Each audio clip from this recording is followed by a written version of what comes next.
Muy buenas tardes a todas y todos. Gracias por acompañarnos el día de hoy a esta nueva sesión del seminario, Los claroscuros de la transición energética en América Latina, conflictos y alternativas socioterritoriales. El día de hoy tenemos el gusto de contar con dos colegas expertos en el ámbito de la extracción minera y la transición energética. Estos son el doctor Mauricio Lorca de la Universidad de Atacama en Chile y la doctora Araceli Clavijo del Consejo Nacional de Investigaciones Científicas y Técnicas de Argentina. Su presentación abordará la factibilidad, los efectos y los desafíos que significa el aumento de la producción cuprífera chilena en el escenario de la transición energética. Voy a dar lectura a la breve semblanza de nuestro invitado y de nuestra invitada, a quienes aprovecho también para agradecer que hayan aceptado participar en esta sesión del seminario.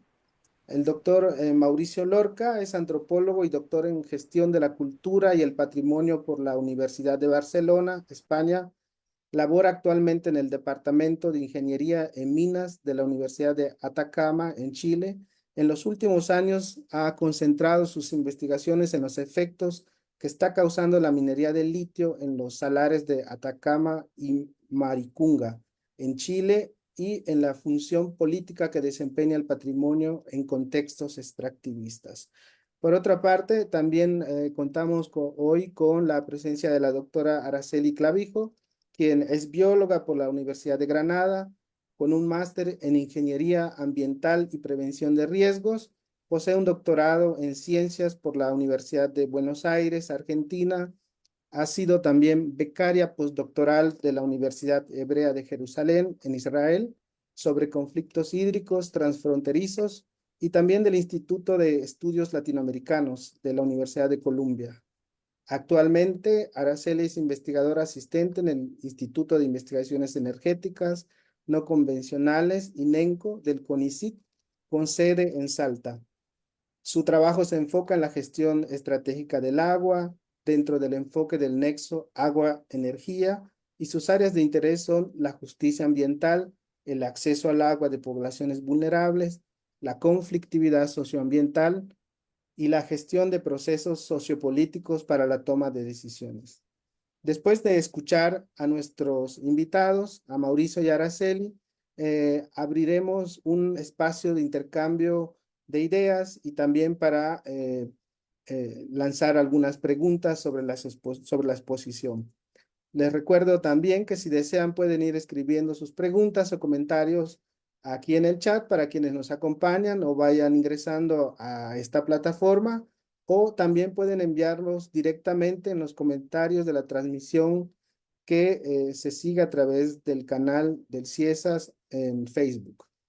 Bien, sin más, pues damos la palabra al doctor Mauricio Lorca para escuchar su presentación. Muchas gracias. Muchísimas gracias, Rolando, y bueno, buenas tardes a todas y todas las que están conectados, quienes están presentes.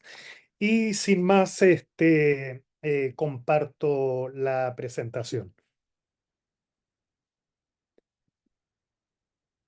Ahora, la presentación, como dice el título, trata de la transición energética y los desafíos y paradojas, más bien contradicciones que tiene este objetivo global, que es el de la transición energética, con la demanda de cobre para la economía chilena, ¿no?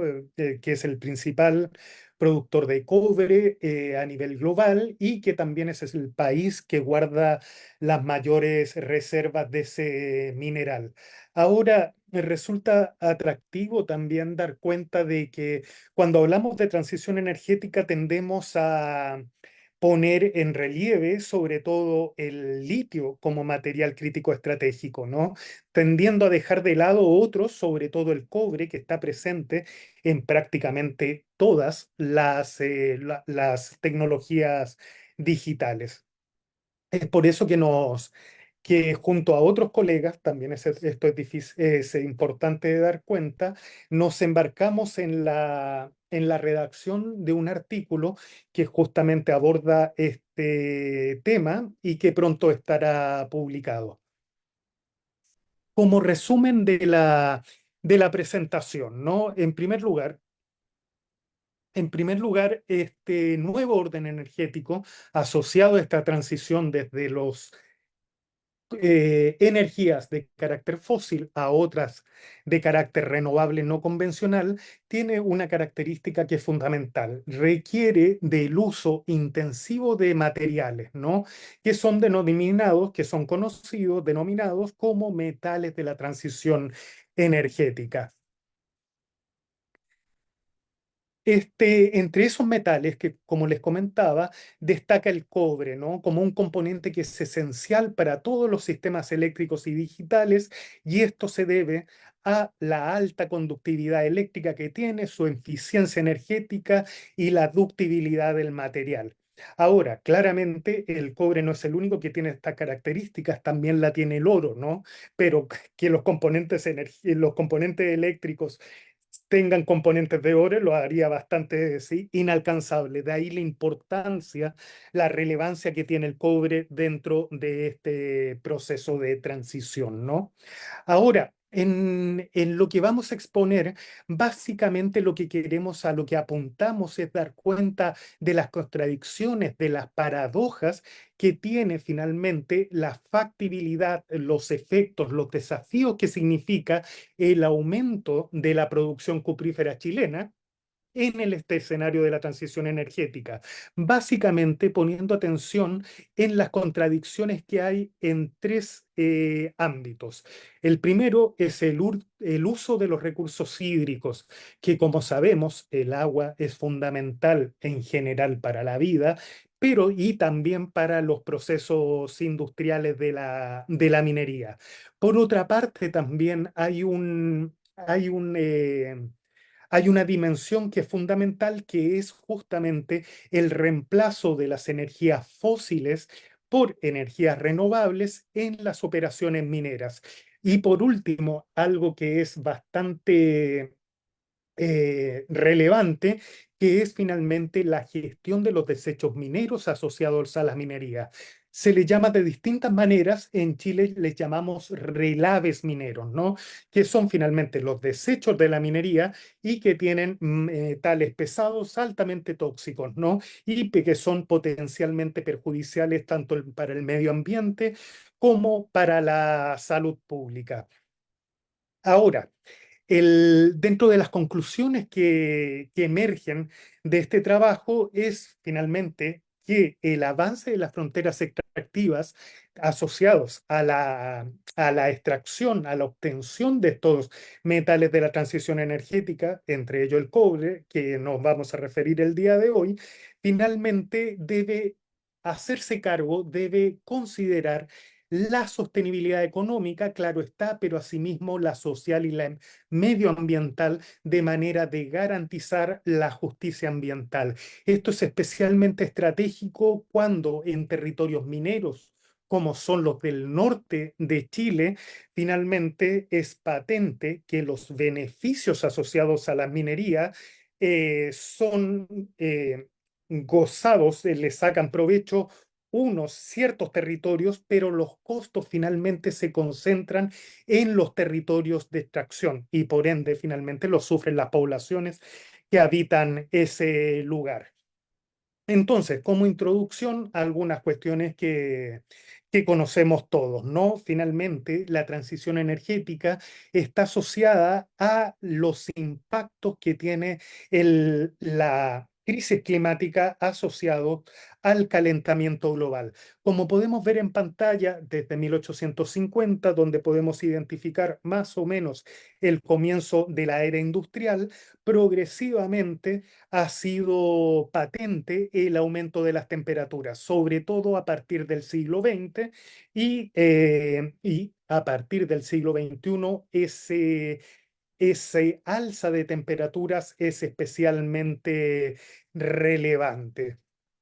Ahora, en ese sentido, finalmente, la transición energética apunta a dejar de lado, a reemplazar los combustibles fósiles y reemplazándolos por energías de carácter renovable no convencional. Estas pueden ser solares, eólicas, etcétera. Y de esa manera de revertir la dependencia de básicamente el petróleo, pero también del carbón y del gas natural. De hecho, la independencia energética de México alcanza ni más ni menos a un 0,68%. No obstante, el país es un exportador de petróleo, cosa que no tiene el, el caso chileno, ¿no? En Chile, finalmente, ese recurso está totalmente ausente del territorio nacional, ¿no? Todo lo que consume el país es exportado.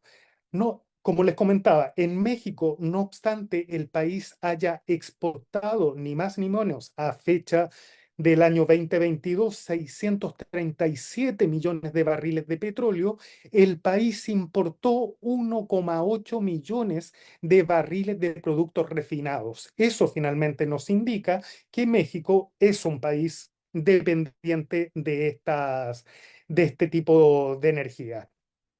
Ahora, el contexto de alza de temperatura constante desde 1850 a la fecha, pero sobre todo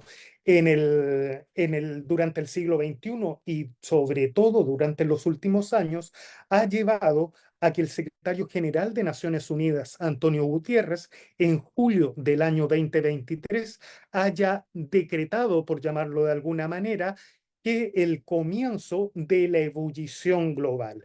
Creo que las temperaturas a las que hemos estado sometidos todos en la época estival sobre todo, pero también durante los inviernos, dan cuenta de esa era y de la urgencia finalmente que tiene el reemplazo de los combustibles de carácter fósil. Ahora, la manera finalmente de enfrentar esta crisis climática es conocida como el Green New Deal, el nuevo pacto verde, ¿no?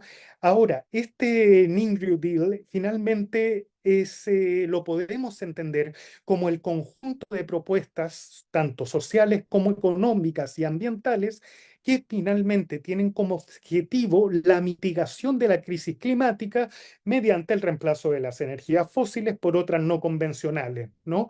Pero al mismo tiempo, asociado a esto, está el desarrollo de tecnologías de carácter hipocarbónica, es decir, que emiten menos, sobre todo CO2 dentro de los gases de efecto invernadero, y esto finalmente a su vez implica que los sectores energéticos de las comunicaciones y sobre todo el transporte deben renovar la infraestructura actual de manera de manera de adaptarse a estas nuevas energías renovables. Ahora, esto finalmente ha sido, en términos geopolíticos, ha significado que la competencia económica entre los Estados Unidos, China y el bloque de la Unión Europea, ¿no? Abriendo finalmente una nueva fase de intervenciones estatales, de políticas industriales y, en términos geopolíticos, de realineamiento, ¿no? De hecho, actualmente la Agencia Internacional de la Energía identifica alrededor de unas 200 políticas y normativas que abordan el tema de los minerales estratégicos. Y dentro de ellas, sobre todo, destaca la IRA estadounidense, la Inflation Reduction Act del año 2022 de los Estados Unidos y la Ley de Materias Críticas de la Unión Europea del año 2024. Ahora, como les comentaba, asociados a esta transición energética está la necesidad de una demanda importante de distintos metales, ¿no? Y esto implica finalmente el crecimiento exponencial de esa demanda de materiales como el níquel, el aluminio, el cobalto, el litio, que viene a ser algo así como el niño símbolo de esta transición energética, y, como no, del cobre, que es el material que estamos abordando actualmente. Por favor, Ara, adelante. Gracias, Mauricio. ¿Pasas? Bueno, en efecto, como viene diciendo Mauricio, lo que impulsa esta demanda mundial a largo plazo de metales, de cobre, de níquel, de cobalto, de litio, es justamente esta transición energética, ¿no? Que esta demanda a su vez está traccionada por la fabricación de vehículos eléctricos y las instalaciones de generación de energía renovable, como vemos en esos dos gráficos, que según la previsión para 2050 se producirá un aumento de 6 veces la demanda de minerales en comparación con los niveles actuales. Pero también los analistas consideran que es posible que el rápido crecimiento de la demanda no se satisfaga necesariamente con una respuesta equivalente del lado de la oferta. O sea, nosotros estamos estimando que el nivel de recursos disponibles va a ser suficiente, pero estos recursos estratégicos minerales están concentrados geográficamente y su extracción está sujeta a diferentes desafíos, como por ejemplo, los proyectos mineros tienen larguísimos plazos de ejecución, requieren grandes inversiones, los plazos de entrega desde el descubrimiento de los recursos hasta la producción promedian 17 años, por ejemplo, desde el descubrimiento y la viabilidad y 4 años y medio para la planificación y la construcción. Los de cobre, cobalto y níquel tienen los plazos de entrega aún más largos. Pasa, por favor, Mauricio. Como hemos dicho, ¿no? Esa electrificación, la digitalización o las energías renovables es lo que está demandando el uso de metales básicos, y el cobre destaca entre ellos. Es el único mineral crítico que está presente en todas las tecnologías de energía limpia más importantes. ¿Y por qué? Porque tiene pues una serie de características. Perdón, Mauricio, pasa ahí. Ah, es que yo no había visto que había pasado. Y bueno, Perdóname. las cadenas de suministro de tecnología, me había quedado como en la otra, se había quedado tildado. Es que hay tormenta y bueno, creo que la red no está del todo bien. Las cadenas de suministro son una cosa compleja, ¿no? Son mucho más complejas que eran las del petróleo o eran las del gas, precisamente porque las materias primas están, como digo, más concentradas geográficamente. Entonces, en el caso del cobre, los 3 principales países productores, como vemos, controlan más de la mitad de la producción mundial, pero en algunos casos, como el platino, por ejemplo, es un solo país el responsable de la mitad de la producción mundial. Es decir, la concentración geográfica de las operaciones mineras va a seguir aumentando en unos pocos países. Y también es importante señalar que esas proyecciones de demanda están sujetas a amplias variaciones, como decía con el tema de los vehículos, ¿no? Están influenciadas no solamente por consideraciones políticas más amplias, sino también consideraciones geopolíticas, por costos, por innovaciones tecnológicas, etcétera. Entonces, en el caso de este tipo de minerales es muy importante tener presente, como siempre, 3 niveles de análisis. El análisis global, por el rol que tienen estos materiales en la transición energética; el análisis nacional, por el aporte de divisa, de la tributación fiscal, del desarrollo productivo de esos países de origen; y el análisis local, por la generación de empleo, la demanda de proveedores, el tema del impacto ambiental, que vamos a hablar también, y la discusión territorial. Pasa, por favor. Ya está. Ahí. Bueno, sin embargo, a día de hoy, como decimos, está aumentando esa demanda de cobre, crece rápidamente en todos los escenarios. Este gráfico, por ejemplo, ilustra que la oferta de los proyectos anunciados, en teoría, está dentro del rango de las necesidades previstas para 2035 para alcanzar los objetivos nacionales de Chile, en este caso, y mundiales, para todos los minerales estratégicos, pero se queda como ahí en el límite para cobre y litio. Ojo, porque los proyectos anunciados indican que puede producirse un déficit de suministro de cobre. Incluso en el escenario de alta producción, la oferta prevista para 2035 es muy inferior a los requisitos, lo que indica la necesidad potencial de un mayor aumento de otras estrategias, de la reutilización de residuos, de reducir la demanda mediante la sustitución de materiales o la innovación tecnológica, ¿no? Junto con esfuerzos para fomentar desarrollo de proyectos adicionales. El litio también representa otro reto importante porque presenta una brecha considerable con respecto a las necesidades climáticas debido a esta fuerte imposición de las baterías de iones de litio en los vehículos eléctricos y el almacenamiento. Y la actual caída de los precios puede frenar el apetito inversor en nuevos proyectos totalmente nuevos, lo que podría tener profundas implicaciones a largo plazo que todavía no sabemos exactamente cuáles pueden ser. Pasa, por favor. Ya está. Ahí sí. Bueno, entonces, ¿por qué el cobre? La electrificación, la digitalización, la energía renovable están demandando estos metales con el cobre que destaca entre ellos. ¿Por qué?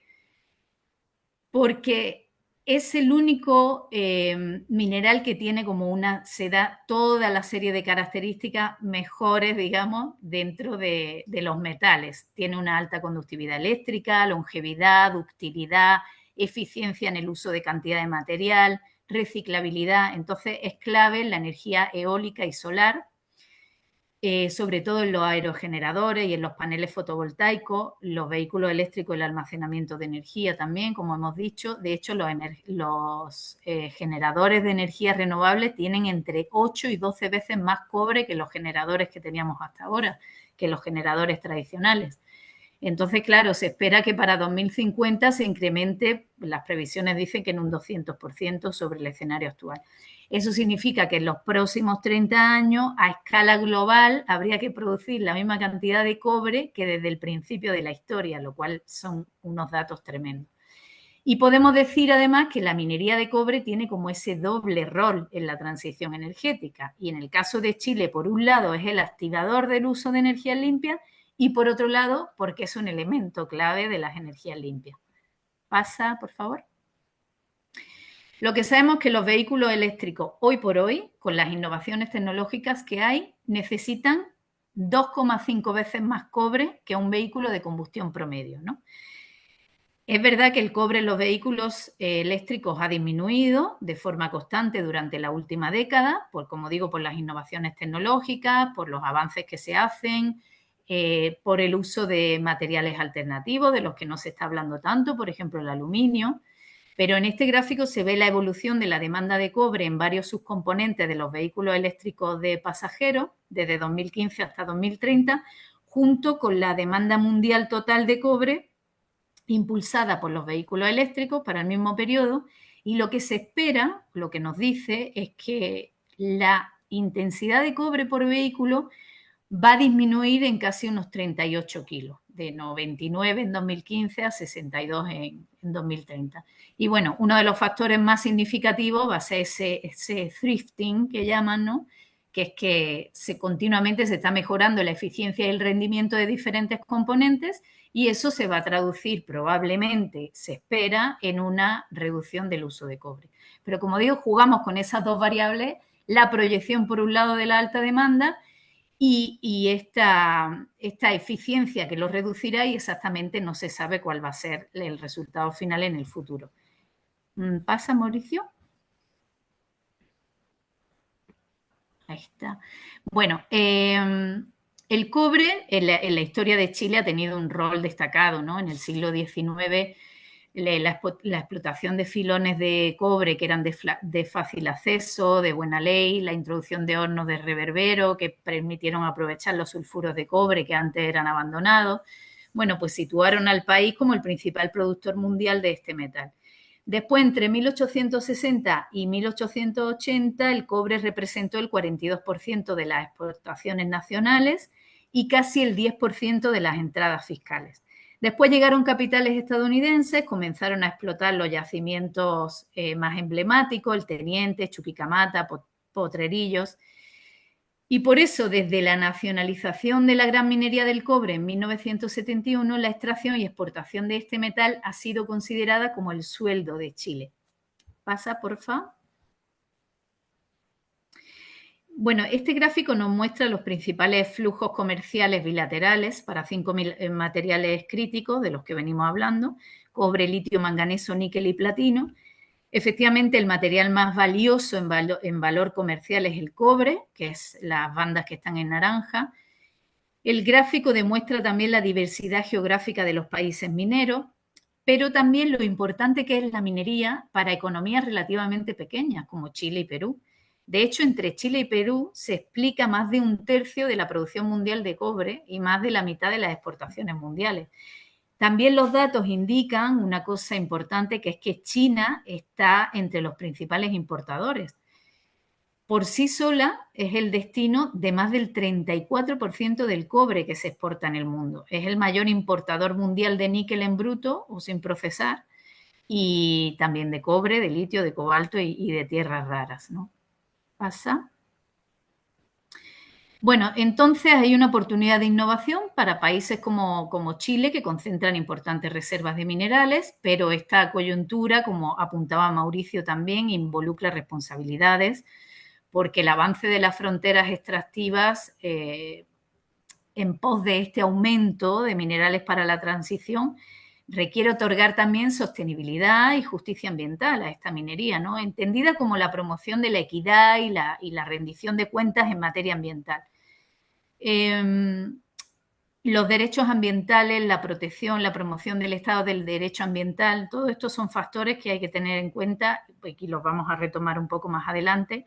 Y si bien la transición energética debería garantizar esta justicia ambiental, la realidad es que los problemas ecológicos, culturales, sociales, que más o menos todos venimos viendo y que vamos a charlar aquí también, se invisibilizan en esos discursos, ¿no?, globales de la exacerbación de las vulnerabilidades que emergen a escala local. Pasa, por favor.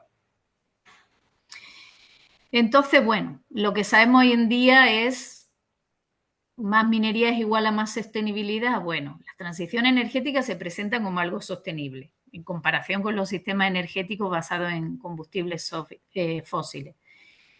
Pero estas transiciones, como estamos diciendo, son más intensivas, son más demandantes. Hay muchos estudios que hablan del carácter extractivo de las transiciones energéticas, que crean injusticias, que crean nuevas fronteras de recursos. Están acelerando procesos de desposesión, acaparamiento de tierras, degradación ambiental, marginación de las comunidades locales.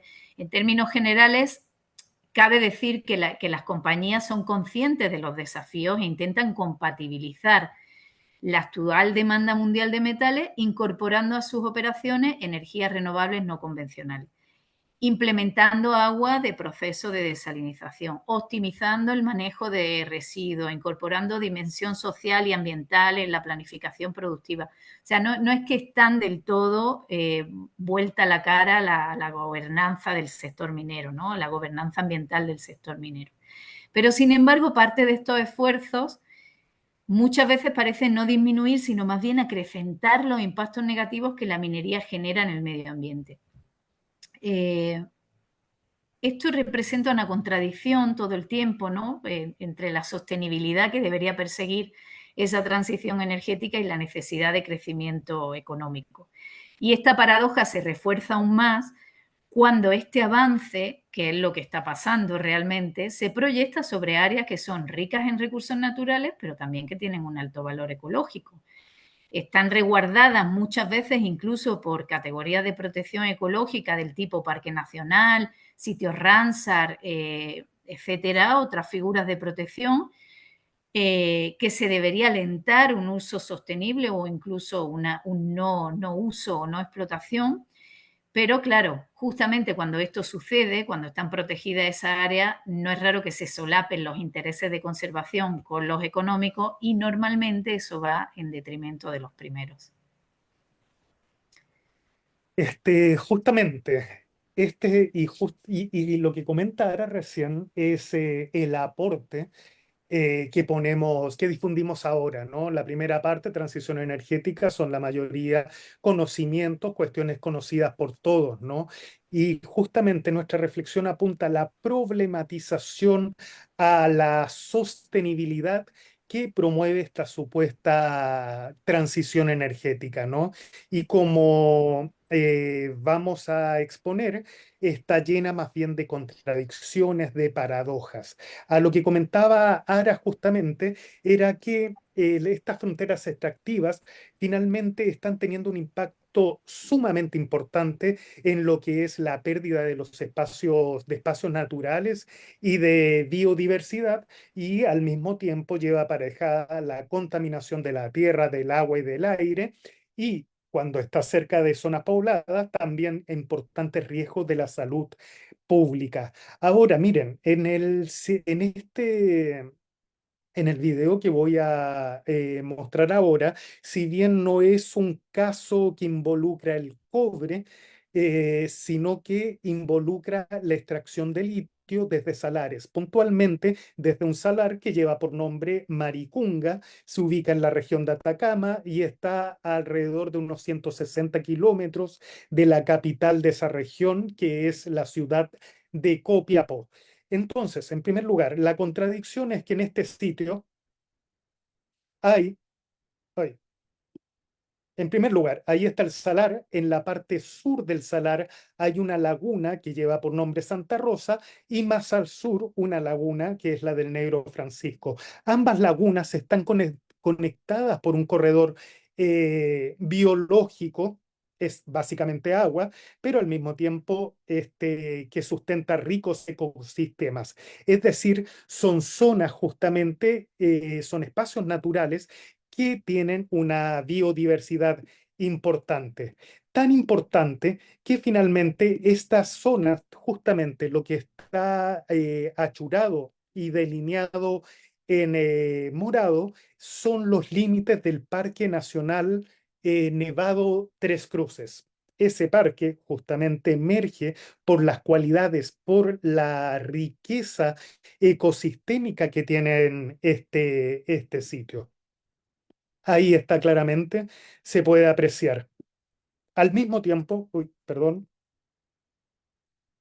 al mismo tiempo, esa vendría a ser la zona de amortiguación de este parque y la zona puneña donde se encuentran estos salares finalmente también está asociada a una belleza paisajística, a una belleza escénica que es importante de considerar. Tanto así que a esta territorialidad asociada a la riqueza natural también existe una zona de interés turístico que es conocida como el volcán Ojos del Salado, que se ubica en este lugar, es el volcán más alto del planeta, y el Salar de Maricunga. Ya tenemos dos territoriales que se yuxtaponen en este sitio, que como apreciamos, Parque Natural, evidentemente que tiene una misión, tiene por objetivo la conservación y protección de los ecosistemas que están asociados.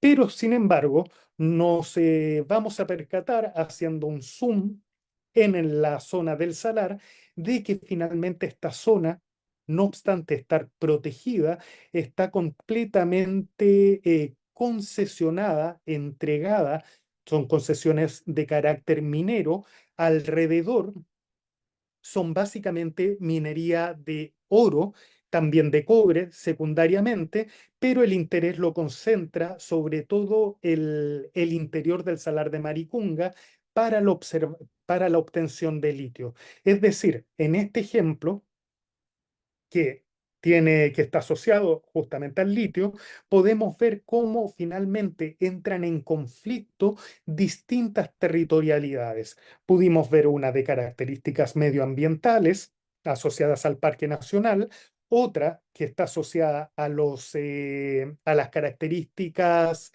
escénicas de estos lugares, igual a turismo, y que al mismo tiempo, dado el valor económico que tienen este espacio también en términos de minería, finalmente son sinónimo de conflicto. Pero no obstante, esto no termina ahí, sino que también tiene que ver con que además en este sitio no es raro que estas zonas, que estos espacios naturales también correspondan a espacios en que habitan, que son habitados por pueblos indígenas. Es decir, se suma una nueva territorialidad. Justamente de la yuxtaposición de estas territorialidades es de donde emergen conflictos de carácter socioambiental. Ahora bien, la minería en general es sinónimo de impactos de características ambientales y sociales importantes. Como todos sabemos, Chile es un país con una larga tradición minera que sobrepasa la época republicana, ¿no? Finalmente, hunde esa tradición en tiempos incluso prehispánicos. Pero sin embargo, la minería industrial cuprífera exactamente ha tenido importantes efectos en el medio ambiente, ¿no? Y para eso vamos a dar cuenta de tres casos importantes. El primero tiene que ver con la bahía de Chañaral. Esta bahía se ubica en el borde costero, evidentemente, de la región de Atacama y, y muy cercana en términos relativos a las operaciones de la división El Salvador de Codelco, que es uno de los tres grandes yacimientos cupríferos de propiedad de Codelco, ¿no? La Corporación del Cobre chilena. Sucede que en este lugar, finalmente, entre los años 1938 y 1988, se depositaron directamente al mar 350 millones de toneladas de desechos mineros, de relaves, que tienen un impacto en el medio ambiente y en la salud. Como podemos ver en la imagen, hay un puerto, había un puerto, porque realmente esos 350 millones de toneladas, que para hacerse una idea, significa que si ponemos en fila estos camiones mineros CAEX, darían la vuelta por el Ecuador al planeta, ¿no? Es esa cantidad de material el que fue depositado en esta bahía y que finalmente significó el embancamiento, la inutilización de la bahía, pero al mismo tiempo genera actualmente importantes efectos en la salud pública de las personas que viven en este lugar. Eso son cuestiones que hay que considerar, evidentemente. Un segundo caso es el colapso que hubo en el año 1965 asociado a un movimiento telúrico, a un terremoto que tuvo lugar en la zona central chilena y que hizo que finalmente colapsaran dos tranques de relaves que terminaron por sepultar el poblado del cobre y tomar la vida de cientos de personas, ¿no? Son tragedias que están asociadas a la explotación del cobre en nuestro país. Y un tercer caso que es bastante más actual es la contaminación del río Loa. El río Loa es el único curso de agua superficial que atraviesa el desierto de Atacama. Como todos sabemos, ese desierto es el más árido del mundo y el que concentra finalmente la riqueza, sobre todo cuprífera, del país, ¿no? Entre el año 1997 y el año 2000, este río finalmente fue contaminado y las implicancias, las consecuencias que tuvo fue finalmente la muerte biótica de este río, ¿no? Y justamente se debió a la expulsión, al desecho de materiales de las operaciones industriales cupríferas que tienen lugar en ese espacio, en ese territorio, justamente al río. Esos tres casos nos da cuenta de cómo a través de la historia la minería del cobre ha tenido importantes efectos tanto en el medio ambiente como en la sociedad. Ahora bien, evidentemente que las operaciones cupríferas, tanto a nivel global como nacional, han tenido importantes cambios, ¿no? Han incorporado finalmente estos desafíos importantes que tienen, ¿no? Entonces, ahí tenemos más o menos lo que significa el ciclo de una operación minera cuprífera chilena, desde finalmente la extracción del mineral, pasando por el transporte, la molienda, la obtención del material propiamente tal, su fundición en algunos casos, porque hay que también considerar que la mayor parte del cobre chileno es actualmente exportado mediante, no en lingotes de cobre, sino más bien en una mezcla que no solo contiene cobre, sino también una serie de otros minerales, ¿no?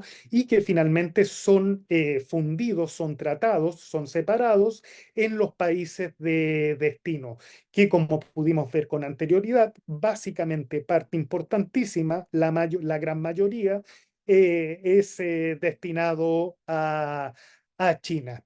Entonces, retomando, dentro de los principales desafíos que tiene la industria cuprífera chilena, como les comentaba antes, es el reemplazo de las energías fósiles por energías renovables no convencionales.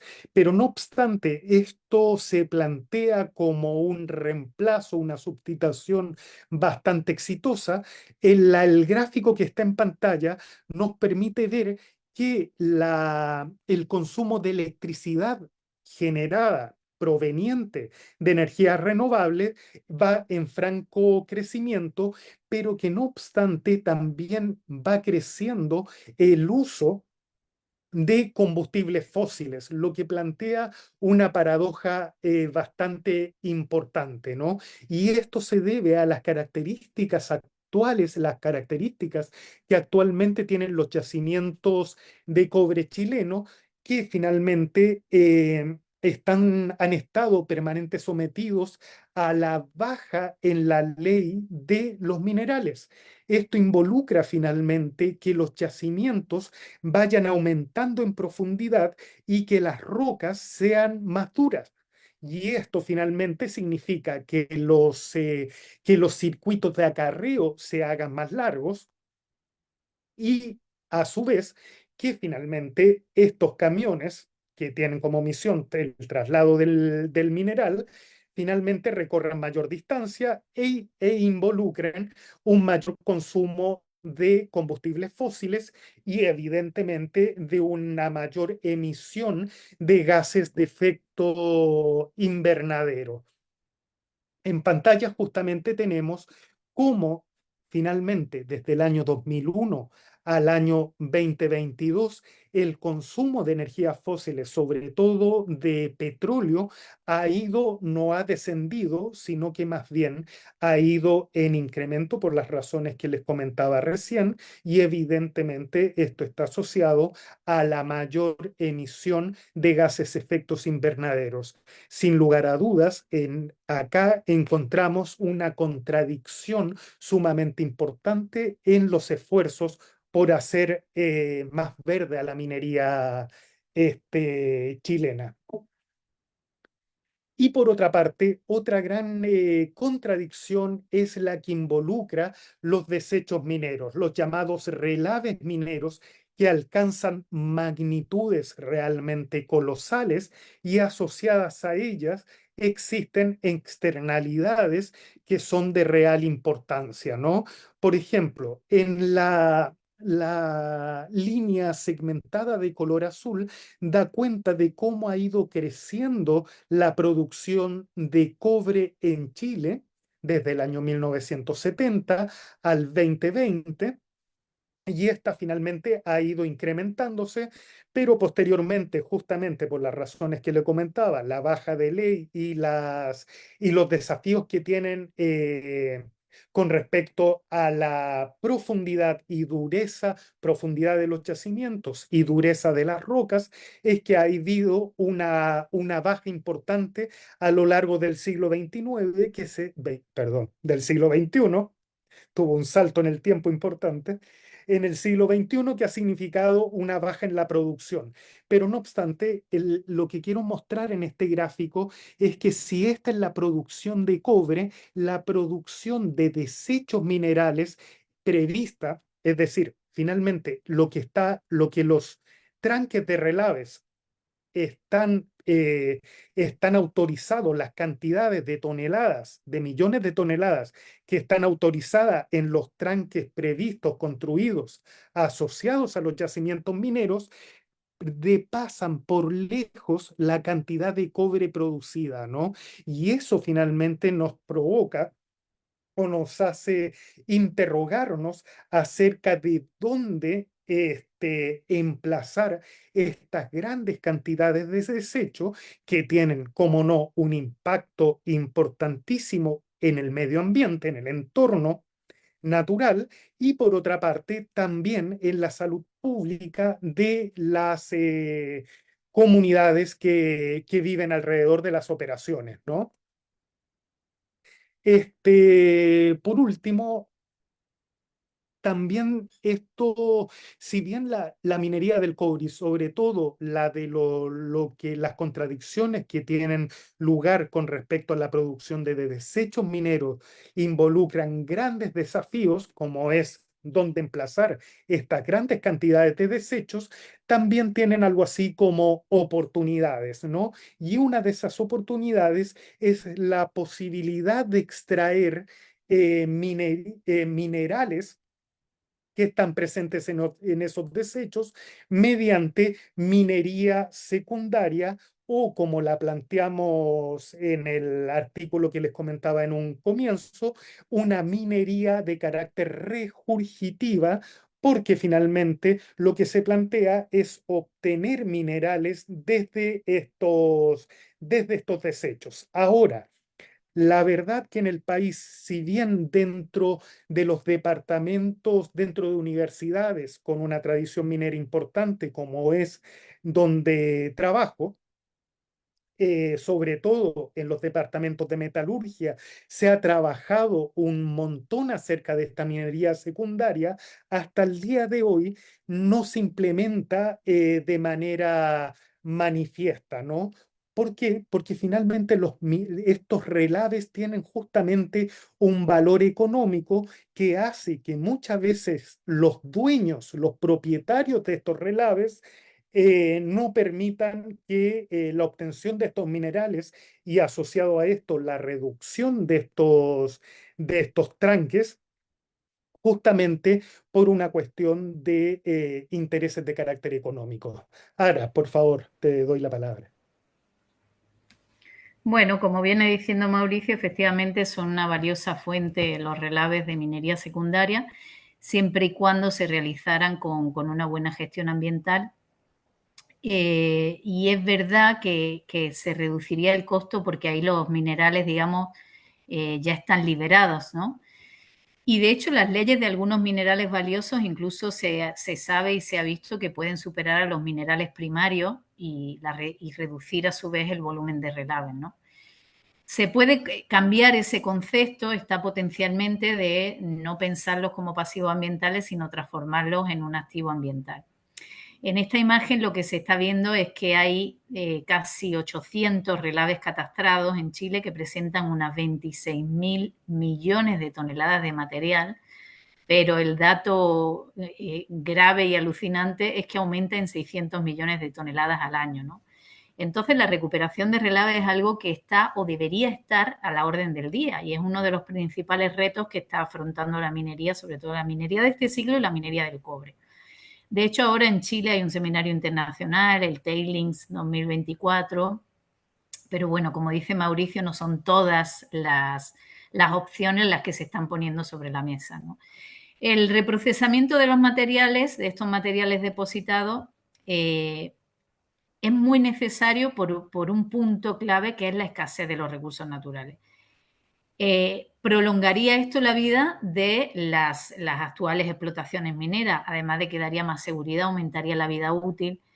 Y un tema es que eliminaría la pérdida de agua también, porque la deshidratación de los relaves tendría un efecto beneficioso sobre la hidrología de la zona, minimizaría el riesgo de intrusión, digamos, o de contaminación en acuíferos y en aguas superficiales, además de la posibilidad de la recuperación para otros usos. Por favor. Hay un programa de I+D de relaves con valor, se llama, y eso lo está llevando adelante Cometales, que es una empresa filial de Codelco Technologies, que ofrece soluciones ambientales a la minería y procesos para la recuperación de metales, ¿no? Bueno, para comentároslo, y sus instalaciones están cerca de Chuquicamata, cerca de Calama, en el norte de Chile. Este es el tranque minero de Talabre, que es el de Chuquicamata precisamente, que además de que es un enorme depósito de mineral, en sus instalaciones ahora industriales tiene una serie de geoglifos, como este llamado gigante de Calama o gigante de Talabre. O sea que también esa nota, ¿no?, de superposición con espacios naturales que son valiosos con valor cultural y no solo biológico. Por favor, Mauricio. Ahora, me tomo un minuto simplemente para dar cuenta de la Sí, magnitud de estos relaves, ¿no? Justamente esta imagen fue el tomada del tamaño, Google Earth, como dice, y este es el relave de Talabre. Estas son las operaciones de Chuquicamata y esta es la ciudad de Calama. Si ustedes pueden apreciar, finalmente este relave caben 2,5 veces la ciudad de Calama, la ¿no? ciudad de Calama. Es realmente importante y las implicancias para la salud pública adquieren esas características. Perdóname, ahora adelante. Tremendo, ¿no? Por favor. Bueno, así que además en Chile esta producción y reserva de cobre está concentrada como en esta zona de Calama, en zonas que son de muy alto riesgo hídrico y zonas propensas al riesgo climático y al estrés hídrico, ¿no? De hecho, bueno, el país, Chile, se encuentra entre los 30 con mayor riesgo hídrico del mundo y está enfrentando hoy en día una sequía tremenda. Y la amenaza del cambio climático también ha puesto en entredicho la resiliencia de la industria minera, por supuesto. Entonces existe una mayor vulnerabilidad frente a desastres naturales, conflictos socioambientales. Entonces es claro que fomentar el ahorro del agua en las minas, por ejemplo, aumentando la reutilización, reciclado del agua, el uso de agua desalinizada y el vertido responsable y con calidad adecuada, son cosas que ya deberían ser esenciales para poblaciones y ecosistemas locales. Entonces, ante esta situación, muchas operaciones mineras lo que están optando es por construir plantas desaladoras para utilizar el agua de mar. Es una diversificación de estrategias, ¿no? Para usarla en sus procesos y desarrollar tecnologías que sean menos intensivas con el agua. Y, por supuesto, meterla en prácticas de gestión integrada para reducir el uso de aguas continentales y aumentar significativamente el uso de agua de mar, que es lo que viene a representar este gráfico, que cada vez se está usando más el uso de agua de mar desalada. Pasa, por favor. Sin embargo, la desalinización de agua de mar no es la panacea y presenta dos problemas importantes. Por un lado, que el proceso de desalinización implica un consumo de energía que actualmente con la tecnología que hay está representando pues como el 40% del costo del proceso, ¿no? De los costos de operación. Justo esta figura representa el aumento de la demanda de agua debido a la creciente producción de cobre fino, tanto los datos actuales como la proyección hacia 2034 y su repercusión en el consumo de electricidad. Lo que vemos es que efectivamente se usa más agua desalinizada cada vez, pero es muy notorio el aumento exponencial de consumo energético que está asociado a eso. Siguiente. Y el segundo problema que tenemos, aparte de ese consumo energético, es el vertido de salmuera. La salmuera es un potencial contaminante y genera mucho impacto ambiental porque lo que se devuelve al mar es una sustancia que tiene una concentración muy superior a la salinidad del agua marina. Hay diversas formas de disponer la salmuera. Lo que se hace es por emisarios, ¿no? Emisarios submarinos que generan, por supuesto, un estrés osmótico, como digo, porque tiene mucha más salinidad en los organismos pelágicos, bentónicos, etcétera, en los organismos de las comunidades de marinas costeras. Y sí existen métodos para controlar el vertido, como colocar difusores en la tubería de descarga o diluir la salmuera antes de su vertido, pero realmente no son soluciones que estén optimizadas. Una técnica, por ejemplo, empleada en Israel y en Grecia es la minería de la salmuera. Lo que se hace es el brine mining, que es obtener sales y productos químicos de esa salmuera residual que queda. Su aplicación más frecuente, sobre todo en Israel, está siendo la producción de sal de mesa. Pero, por ejemplo, en el Mediterráneo es un monitoreo constante el tema del vuelco, porque aquí estamos hablando de un mar, de un océano, pero cuando esto está ocurriendo, cuando se están aumentando las plantas desalinizadoras en cuencas tan pequeñitas, sí que los aumentos de salinización están resultando en problemas graves de biodiversidad. Siguiente, por favor. Entonces, la extracción de materias primas críticas puede agravar y de hecho agrava el estrés hídrico y aproximadamente la mitad de la producción mundial de cobre y litio, como hemos dicho, se realiza en zonas muy áridas, donde hay competencia de usos múltiples, hay un deterioro hidrológico la extracción de agua subterránea ha aumentado 383% entre el 97 y 2022. El dato es atroz. Los conflictos que se dan en torno a agua y minería. En el Salar de Atacama, por ejemplo, la minería del cobre ha sido el mayor consumidor de agua dulce y los impactos de agotamiento de los acuíferos se van a ver a largo plazo. Las técnicas de desalinización y conservación de agua que tenemos hoy en día, como acabo de decir, no responden a cuestiones claves de justicia social en torno a la distribución del agua ni al agotamiento acumulado de acuíferos en Chile tras décadas de consumo de agua relacionado con la minería. Y aunque han mejorado las estrategias de la empresa para relacionarse con las comunidades y en torno a cuestiones conflictivas relacionadas con el agua, siguen perdiendo muchas veces, ¿no? Como actores menos poderosos. Como digo, el tema del Salar de Atacama, que en teoría la extracción de agua dulce para la minería de cobre ya se detuvo en 2022, el impacto en el agotamiento de los acuíferos probablemente lo vamos a ver en un futuro cercano. Y además hay otros datos sociales también que son graves, como que en la región de Antofagasta los usuarios del agua pagan el consumo de agua potable más caro del país. Siguiente. Entonces, casi la mitad de los relaves del país se concentra en solo alguna de las, en solo 4, algunas de las comunas de las regiones de Atacama y Coquimbo, y esta concentración tiene una correlación directa con la distribución espacial de la pobreza multidimensional. Entonces, además, la alta toxicidad de las sustancias químicas que suelen encontrarse en los relaves, como hablábamos e indicaba Mauricio con este de Calama, provoca una contaminación, ¿no? Generalizada de suelo y de sistemas hídricos, y nunca va a haber estudios suficientes, y normalmente los estudios van por detrás para saber cuál es la toxicidad ambiental y la toxicidad humana en la zona. Hay una necesidad de regulación o de aplicación de la regulación asociada al cierre de faenas que considere que ese cierre sea parte de la planificación, ¿no? Y que tengan que se deje de alguna manera una remediación ambiental para que no haya una afectación al futuro.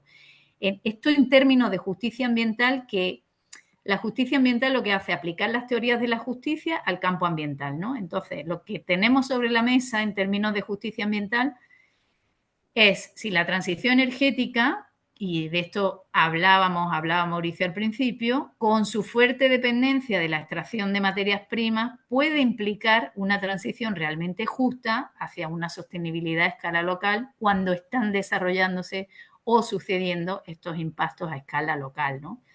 Entonces, debería esta transición incluir un compromiso que sea realmente sólido, proactivo con la comunidad, que la mayoría de los proyectos, bueno, ya se sabe que están en territorios indígenas, ¿no? Entonces, las malas condiciones laborales que hay, estos temas de contaminación, que carecen de protección social, de legislación adecuada, bueno, para hablar de una transición justa y sostenible se requerirían abordar estos retos.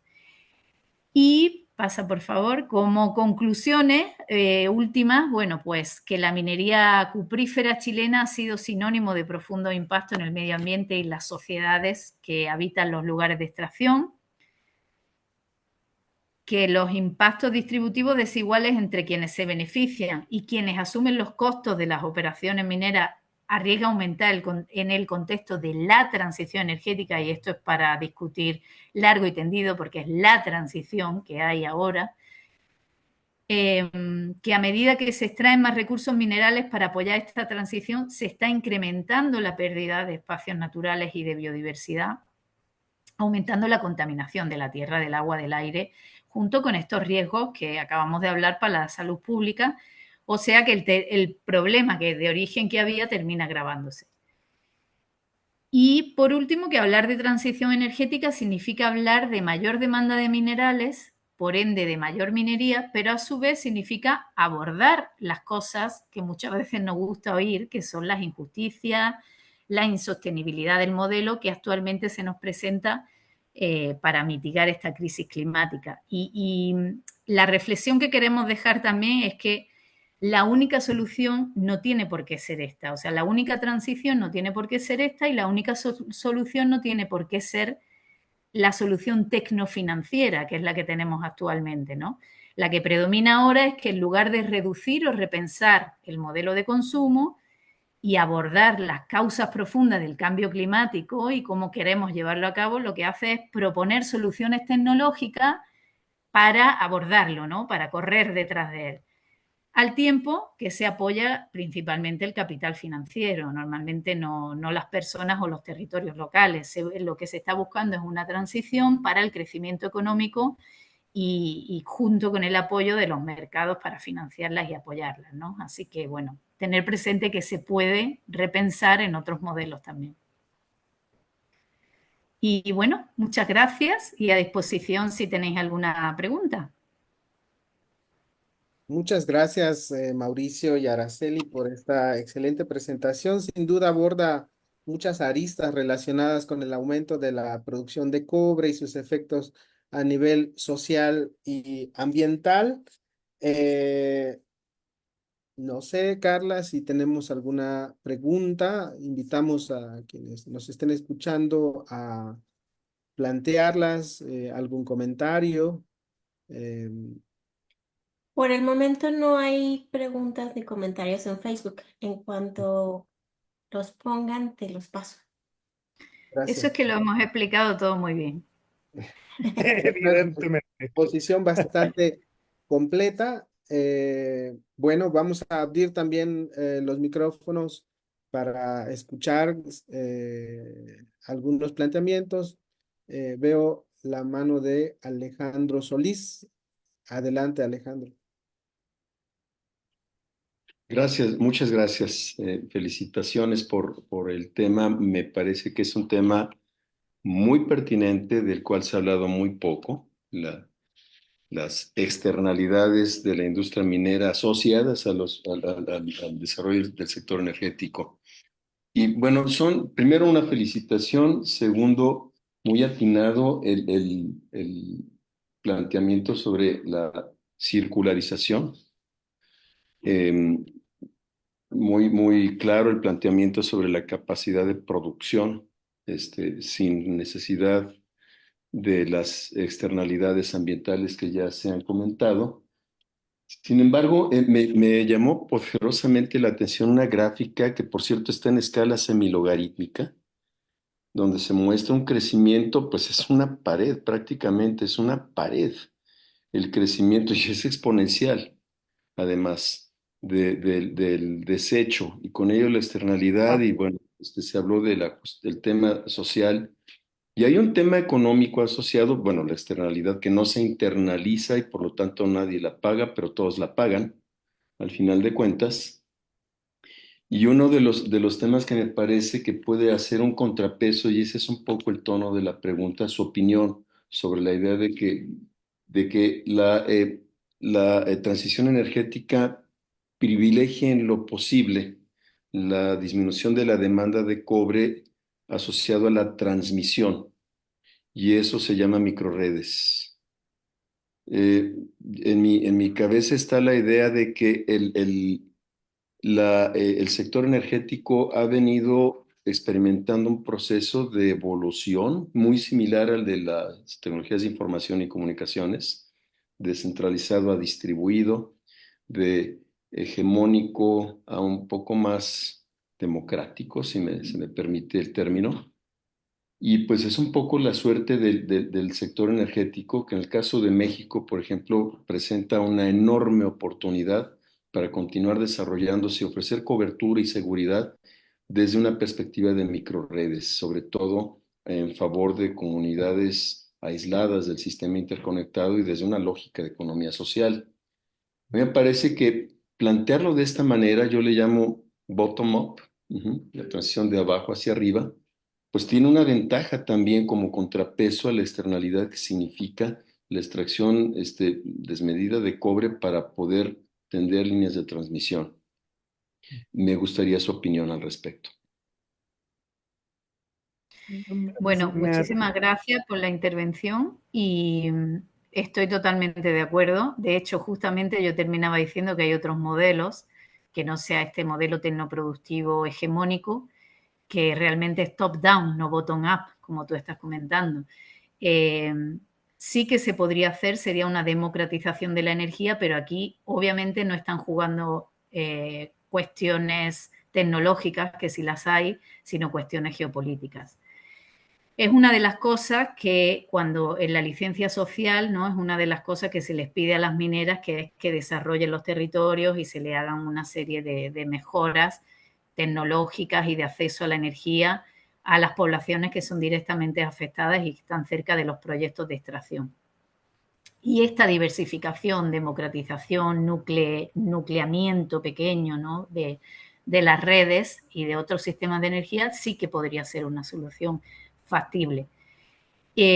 Respecto al cambio en el tiempo, que creo que comentabas también al principio que te sorprendía, ¿no? Esa pared, es algo como que realmente es una incógnita. Esas son las previsiones que tenemos, que va a pasar, pero realmente es una incógnita asociada a la esperanza de que las modificaciones tecnológicas, las mejoras, hagan que eso no pase, porque con esas proyecciones realmente de la cordillera para allá el país de Chile va a quedar enterrado en relave al ritmo que hay. O sea, no puede llevar ese ritmo ni tampoco ese ritmo de consumo energético.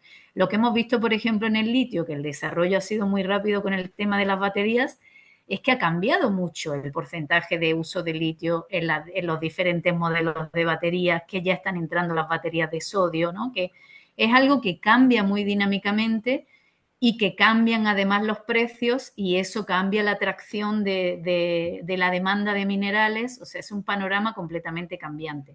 Aparte de, como digo, la cuestión de geopolítica, el friendshoring y todos los pactos que se hacen en unos niveles bueno, que nosotros no controlamos, podemos ir siguiendo, pero a veces es tan rápido las fusiones de empresas, es tan rápido los acuerdos que se hacen entre países, ¿no? Que no podemos ni siquiera atender a ello.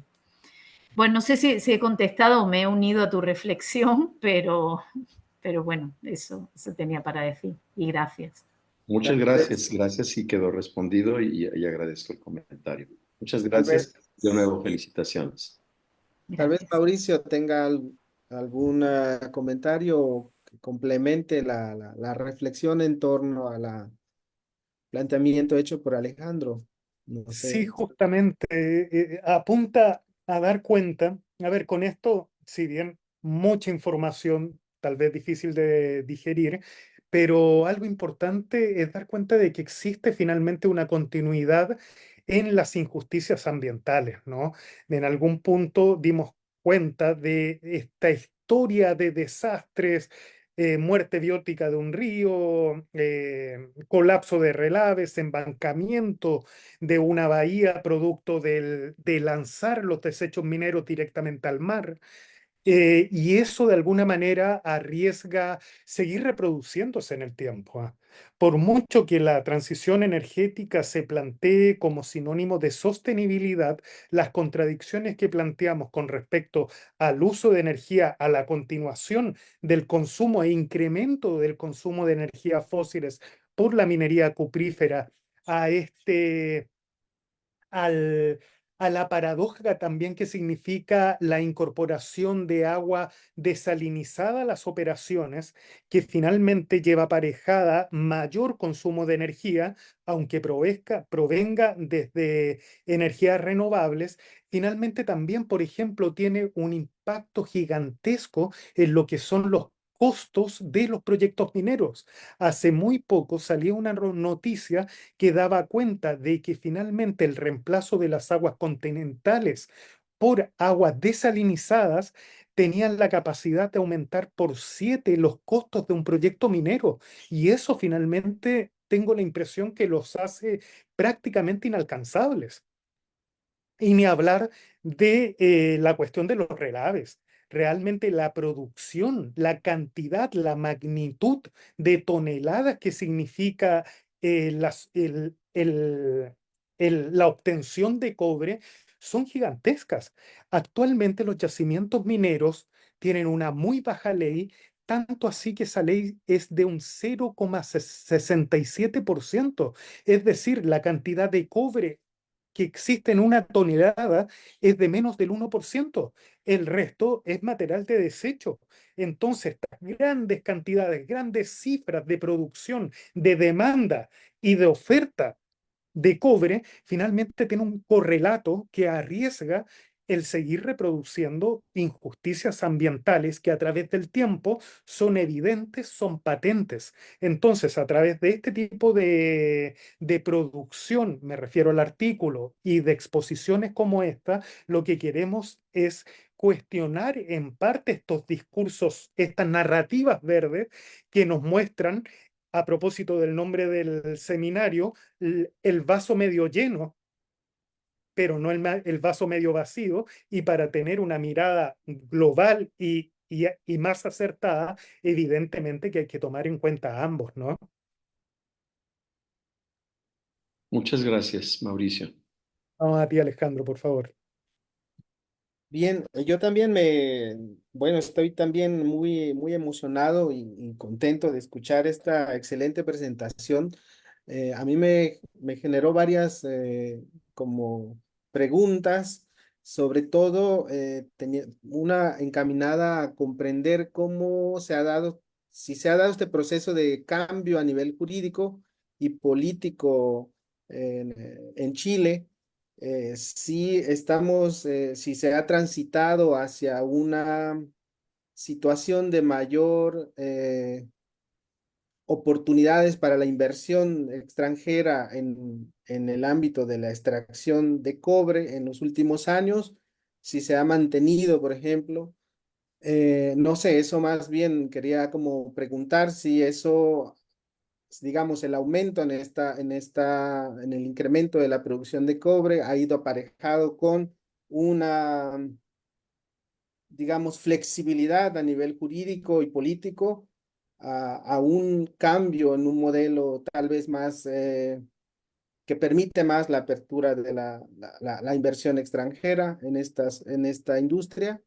Y por otro lado, bueno, esa es una pregunta. Por otro lado, también quería conocer su opinión, si saben de algunos casos en los que la industria minera de cobre haya enfrentado demandas eh, por parte de ciertas comunidades que reafirman sus derechos al territorio, por ejemplo, ¿no? Y al derecho a un medio ambiente sano, por ejemplo, que ha sido el caso de México en relación con otro tipo de proyectos, no necesariamente eh, vinculados a la extracción de cobre, pero sí, por ejemplo, a proyectos de producción de energía eólica y solar, ¿no? Sobre todo en territorios, pues donde hay una riqueza de biodiversidad importante, ¿no? Y tal vez para finalizar, en relación con la pregunta y la temática que planteó Alejandro, quería preguntarles si han detectado también iniciativas, ¿no? Tendientes no ya a contrarrestar ese discurso como un tanto hegemónico de la transición, sino ya encaminadas en la vida cotidiana, en lo práctico de las comunidades o de los grupos más a nivel local, eh, otra forma, ¿no? O sea, si se puede delinear, ya se comienzan a ver en algunas comunidades otra forma de transición o otra forma de practicarla a partir del uso, no sé, de,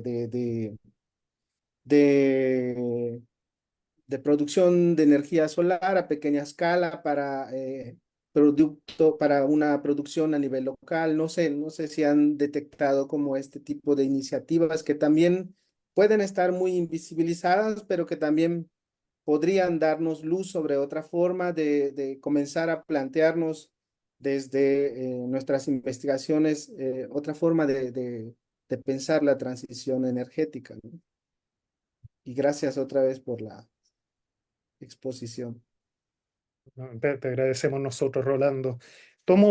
Comienzo a desarrollar normatividad, me parece que a eso apuntaba en la primera. A ver, recordar que la normatividad chilena primer lugar, dictadura militar, 1973 hasta el año 1991, entre otras cosas, emprende una renovación de la normatividad del país orientada a estimular la inversión extranjera, ¿no? Esto se traduce básicamente que en el año 1980 se dicta una nueva constitución política que, sin embargo, los esfuerzos que que acaba de hacer la sociedad chilena en dos ocasiones significó que continuase esa misma constitución, ¿no? Eso es bastante llamativo, pero eso da como para otro webinar. Entonces, Constitución Política de 1980, en 1982 se dicta un nuevo Código de Aguas que disocia el recurso hídrico del suelo y termina lo que significa su privatización, ¿no? El agua es de manos de privados y esto también está orientado a finalmente justamente la llegada de inversión extranjera, y en el año 1983 se dicta un nuevo código de minería. Finalmente, este gran paquete normativo lo que hace es alentar las inversiones extranjeras en minería. Y posteriormente, en la década de 1990, esto se manifiesta en la realidad porque ahí se da una renovación de segunda generación y se comienzan a implementar, comienzan a producir grandes yacimientos cupríferos, ¿no? De hecho, el Minera Escondida es actualmente el mayor yacimiento de cobre, el que tiene la mayor producción, desplazando al de Chuquicamata, que había tenido que había sido el primero a nivel global, ¿no? Entonces, no, la transición energética no ha implicado la renovación, la implementación de nuevas normatividades con respecto al cobre. Lo que sí se está implementando es sobre el litio, que sí ha despertado el interés, sobre todo desde los últimos años, a lo más una década. 2014, durante el gobierno de Michelle Bachelet, se comienzan a implementar, a organizar una serie de comisiones para discutir acciones en torno a ese mineral. Ahora, una gran diferencia entre el cobre y el litio es que el primero, el cobre, es concesionable, se le puede entregar a privados. En cambio, el litio es no concesionable. Eso tiene una explicación que se remonta nuevamente a dictadura militar, año 1979, contexto de Guerra Fría. El litio, como todos sabemos, también en estos momentos tiene protagonismo con respecto a la transición energética, pero con anterioridad era importante para la industria asociada con la industria nuclear, ¿no? Finalmente, ante esa posibilidad, el Estado chileno hace del litio un material no concesionable. Pertenece al Estado desde el año 1979, ¿no? Y se entrega a la explotación, puede ser explotado por privados mediante la obtención, la entrega de contratos de operación especial de litio. Esa es una gran diferencia. Y sobre todo, bueno, en resumen, la industria minera cuprífera viene actuando en términos normativos o desenvolviéndose en el mismo marco normativo desde la década de 1980 en adelante. La del litio ahora se está discutiendo e implementando distintas estrategias que van orientadas sobre todo a la inclusión de las comunidades locales, a la discusión y explotación de este mineral. Ahora, no sé, complementas con otro de los temas. Sobre el mismo, te doy la palabra. Sobre lo mismo, nada que decir. Claramente tú eres el que tiene todos los datos y muy bien explicado. Yo solo quería comentar por el tema de que hablabas de los conflictos. Bueno, esta zona del Triángulo de Litio es precisamente una zona en la que hay más proyectos a un lado y otro de la cordillera paralizados y discutidos por las comunidades indígenas, ¿no? hay muchísimas variables de las que hablar, por ejemplo, de la posición de estas comunidades según tengan la propiedad de las tierras o no. Y sobre todo pasa muchísimo en el tema del litio, ¿no? Las discusiones van por ahí. Es verdad que las empresas están cada vez más abordando el tema de la licencia social y cada vez más haciéndose más conscientes de que tienen que preguntar a las comunidades y que tienen que hacer las partes. Pero también es verdad que, y en Chile no pasa tanto, pero en Argentina sí, sí se flexibilizan leyes y sí se juega un poco de acuerdo a las redes de mercado más que a los beneficios sociales y a la productividad que pueda generar y a los impactos locales, ¿no? Entonces sí, creo que hay varios ejemplos con el cobre, sobre todo, bueno, en Atacama, con litio y cobre, de conflictos y denuncias con comunidades. En Argentina, por supuesto, también con el tema del litio, incluso denuncias a la Corte Interamericana de Derechos Humanos y denuncias que siguen activas y zonas en las que no, como digo, no se está haciendo minería porque está completamente bloqueada por las comunidades porque han elegido otros modelos. Entonces, a eso también que decía Rolando, que si hay otros modelos, sí, claro que hay en las comunidades pequeñas, incluso ha habido programas como el PERMET, pues, programas en los que se producía la electrificación de esa comunidad a través de paneles solares, ¿no? Pero es difícil que sea una red integrada y que se pueda hacer como algo independiente.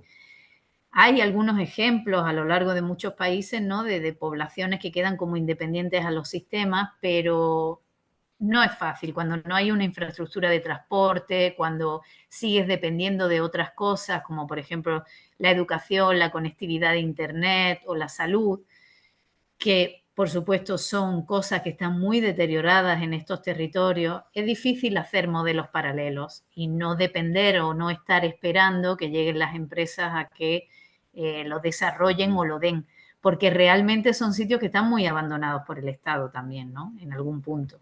No es tanto quizá el caso chileno, pero en el caso argentino se ha pasado mucho.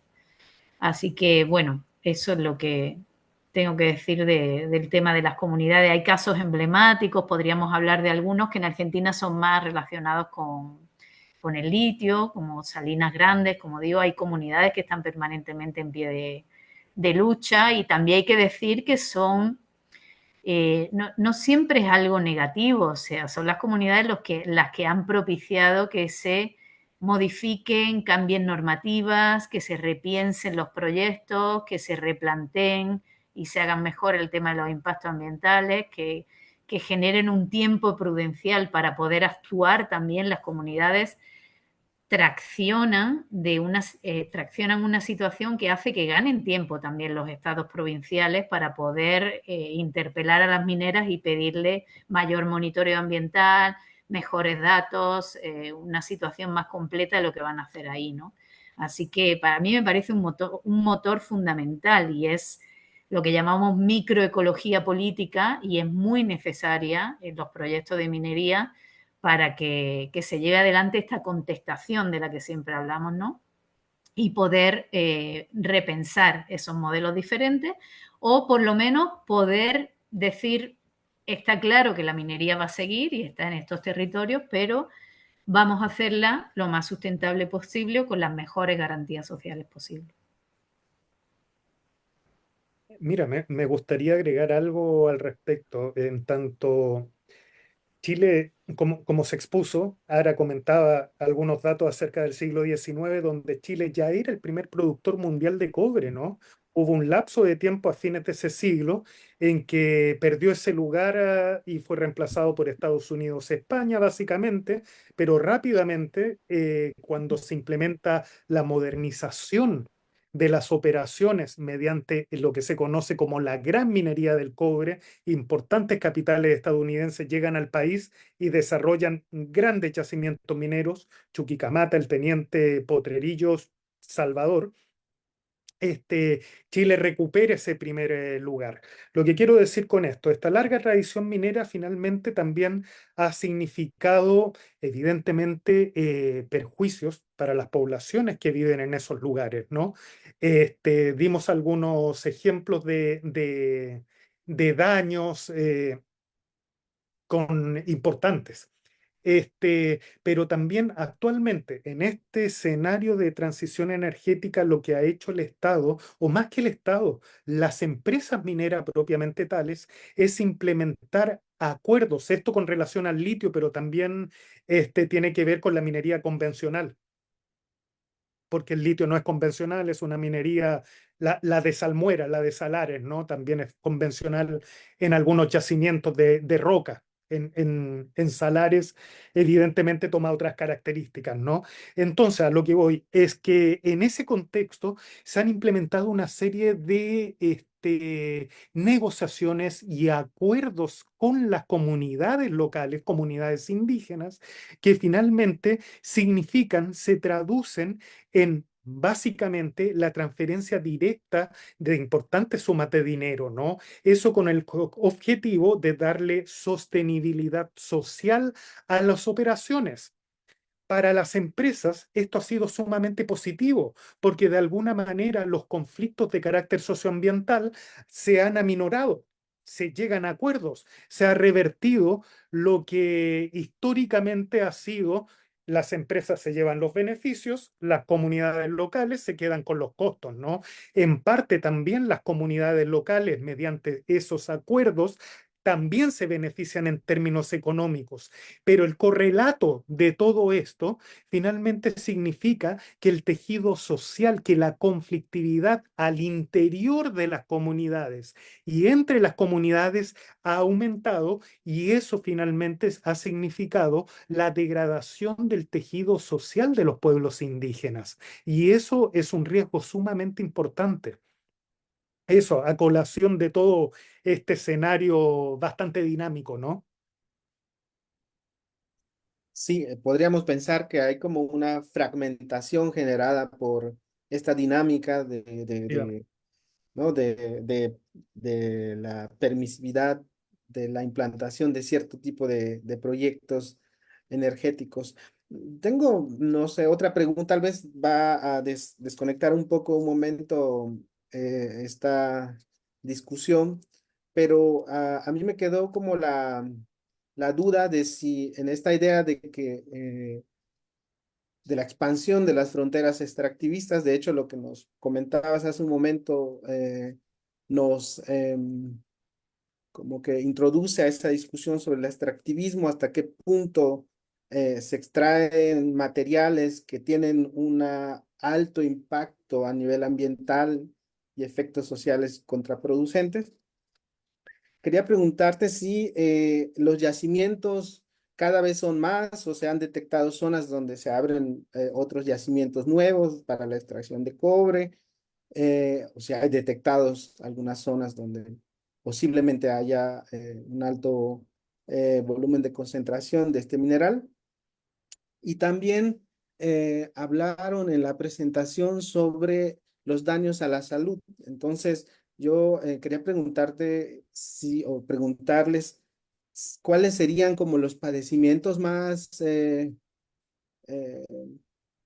no sé, representativos, o los más, o qué tipo de padecimientos son como los más evidentes en estas zonas en las que, donde se extrae, por ejemplo, el cobre. Es decir, eh, esa sería como dos preguntitas para ustedes. Gracias. Ahora lo hago brevemente. Mira, básicamente es llamativo. Eh, Hay una escasez de estudios al respecto. Eso es fundamental de tener en cuenta, ¿no? Por parte de las autoridades, finalmente no se, no se aborda el tema por lo complejo que es. Esa es la impresión que tengo, ¿no? Hay estudios muy puntuales que dan cuenta de finalmente de daños neurológicos importantes, ¿ya? Pero son muy puntuales. En general no podemos entender esto como una política de Estado o cosa parecida. Y por otra parte, también se da que las poblaciones locales naturalizan, tienden a naturalizar la presencia de relaves dentro del entorno.